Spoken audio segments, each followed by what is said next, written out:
Why Allah tests those He loves. Imagine building a ship meant to sail the deepest, roughest oceans. Would you want it to remain safely in the harbor forever, or would you want it to be tested in the open sea to prove it can weather the storm? In life, our souls are the ships, and the trials we face are the oceans. We often make the mistake of assuming that hardship is a sign of Allah's anger. But what if your greatest struggles were actually the ultimate proof of His love? Welcome back to Global Mystery Nexus. Today we are answering one of the most profound questions of faith: why Allah tests those He loves. Life is rarely a straight, smooth road. At some point, we all face tests: financial difficulties, the loss of a loved one, failing health, or emotional struggles. When these moments arrive, the whispering of doubt often leads us to ask, why me? Or what did I do to deserve this? We live in a society that measures success by comfort, luxury, and the absence of pain.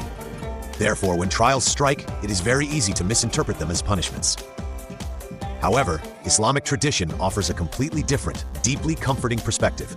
The concept of adversity in Islam is viewed not as a token of rejection, but as a hallmark of divine care.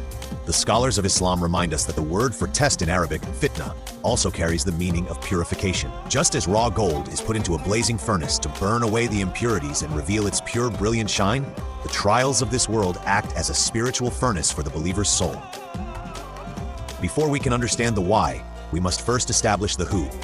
Throughout history, it is a universal law of the divine that the people who endured the most severe trials were the closest to Allah. The prophets and messengers faced unimaginable hardships. Think about it. The Prophet Muhammad, peace be upon him, lost his father before he was born, his mother by the age of 6, and his grandfather shortly after. He faced intense persecution, the loss of his beloved children in his lifetime, and exile from his hometown. If severe difficulty was a sign of God's hatred, the most beloved creation of Allah, the prophets, would have lived lives of pure, uninterrupted luxury. Instead, their lives were defined by beautiful patience in the face of immense adversity. The Hadith, the proof of divine love. To truly grasp this concept, we must turn to the words of the Prophet Muhammad himself. He provided absolute clarity regarding the nature of hardships. In a beautiful narration recorded in Sunan at-Tirmidhi, the Prophet said, "When Allah loves a servant, He tests him." Let that sink in for a moment. This single statement completely shatters the human assumption that pain equals punishment. According to this hadith, when you are facing a trial that requires immense patience, reliance, and endurance, it is often a direct reflection of Allah's attention towards you. But why does this happen? The scholars explain that trials serve several beautiful purposes that ultimately benefit the believer. 1. Expiation of sins. Nobody is perfect. We all make mistakes and fall short. When the sins of a servant begin to accumulate, and they may not have enough voluntary good deeds to wipe them clean, Allah out of His immense mercy sends trials. These hardships, whether physical, emotional, or financial, serve to expiate and wash away these sins. The Prophet Muhammad, peace be upon him, taught that no believer is pricked by a thorn, nor suffers any hardship, but that Allah forgives his sins because of it. It is a way for you to be cleansed in this world, so you can meet your Lord with a lighter burden. Elevation of ranks. Allah has designated a specific, elevated rank in paradise for every believer. Sometimes our good deeds, prayers, and charity in this life are not enough to help us reach that incredibly high status. Out of His love, Allah decrees a trial for that person. If the believer responds with patience and contentment, accepting the decree of Allah, He elevates their status in Jannah, paradise, to a level they could not have attained merely through their own actions. Why do people make dua? The beauty of supplication. Think about the times you are the most sincere in your prayers. When everything is going perfectly, our prayers can sometimes become routine or rushed. We might forget to thank Allah properly, and we rely on our own strength.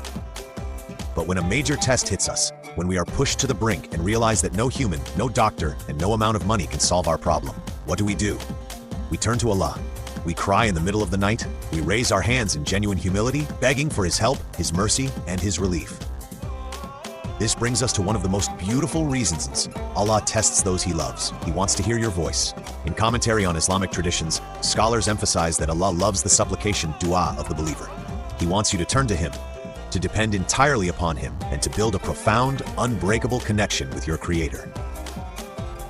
The trial is the vehicle that brings you closer to Allah. The hardship is simply the catalyst that forces your heart to detach from the temporary, superficial things of this world and attach to the eternal. Without the test, you might never have experienced the sweetness of prostrating in the dark, pouring your heart out to the one who listens and the one who answers. The spiritual furnace, protection from the world. Another profound aspect of divine love is how Allah protects the believer from the corrupting nature of this temporary world, the dunya.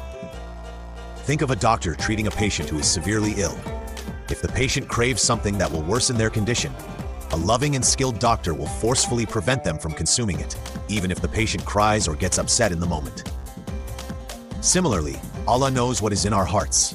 He knows that if we were given boundless wealth, status, or an easy life, we might become arrogant, neglect our prayers, and forget our ultimate purpose. Out of His pure love and mercy, Allah may withhold certain worldly blessings or send a trial to protect the believer from the spiritual disease of pride and heedlessness.